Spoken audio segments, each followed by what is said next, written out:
গণভোটের সময় নিয়ে দ্বিমত থাকলেও নির্বাচন পেছানোর শঙ্কা দেখছে না কোনো দল। বিএনপি স্থায়ী কমিটির সদস্য খন্দকার মোশাররফ হোসেন বলছেন, গণভোট নিয়ে কেউ বিশৃঙ্খলা সৃষ্টি করলে প্রতিহত করা হবে। আর জামাত নেতার সাফ কথা, কোনো হুঁশিয়ারি দিয়ে জুলাই সনদকে উপেক্ষা করা যাবে না। সংকট সমাধানে সরকারকে সক্রিয় হওয়ার আহ্বান জানান নেতারা। জুলাই সনদ বাস্তবায়নে নির্বাচনের আগেই গণভোট চায় জামায়াত। এ দাবিতে রাজপথে আন্দোলন করছে বেশ কয়েকটি দল।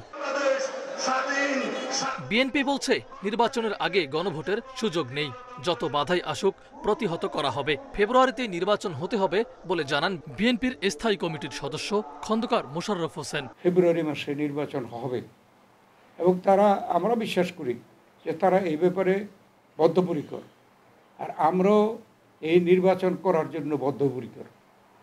এই নির্বাচন হয়ে গেলে যে ছোটোখাটো সংকট দেখা যাচ্ছে এগুলো থাকবে না এবং ওই নতুন নির্বাচিত সংসদের মাধ্যমে তার সকল সমাধান সম্ভব।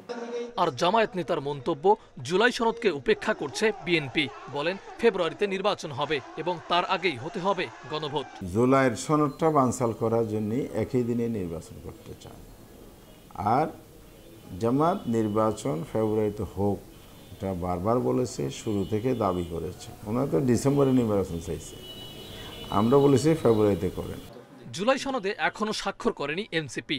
তারা চায় আইনি ভিত্তি, তবে ফেব্রুয়ারির নির্বাচনের জন্য প্রস্তুতি নিচ্ছে দলটিও।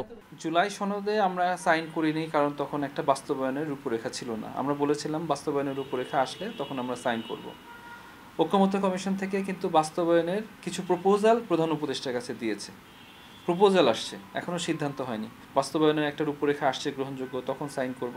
আর বাস্তবায়ন না হলে কাগজে একটা সাইন করে সেটা দিয়ে মুড়ি খাওয়ার তো আসলে কোনো অর্থ নেই। এদিকে জুলাই সনদ বাস্তবায়ন ইস্যুতে সরকার 7 দিনের সময় দিলেও ঐক্যমত্যে পৌঁছাতে পারেনি দলগুলো। মাহফুজুর রহমান মিলন, ইন্ডিপেন্ডেন্ট নিউজ, ঢাকা।